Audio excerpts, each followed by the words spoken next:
I'm an angler that really enjoys catching fish, also releasing fish, but you know what? I also enjoy a fresh fish meal. Doesn't matter whether the fish are freshwater or saltwater.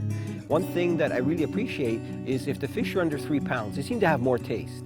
When it comes to eating fish and preparing them, one of the things that I discovered is that if you clean your fish so there's no bones, and if you've caught your own fish, you ensure that the fish are going to be boneless and that they're going to be fresh. When I'm filleting fish, I always start by making an incision just behind the gill plate. I cut down with the knife in between the scales and I go down to the vertebrae.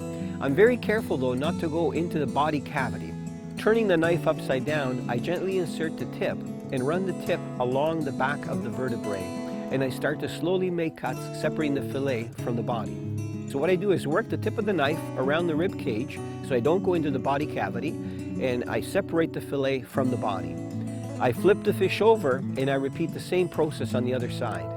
Once I have both fillets off, I move the carcass aside. I turn the fillet so it's skin side down. I take the knife and I angle it at about 45 degrees, and I hold the end of the tail of the fillet and I slowly insert the knife and run it from side to side and work it. Once the skin is removed, I still have some small bones to contend with.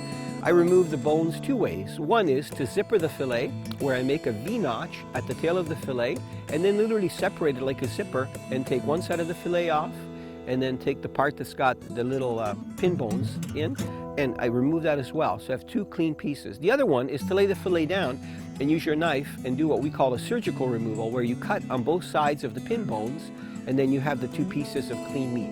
Over the years, I found that this is one of the neatest ways to clean and prepare your fish so that there are no bones and you have as much meat as possible so you can enjoy a fresh fish fry.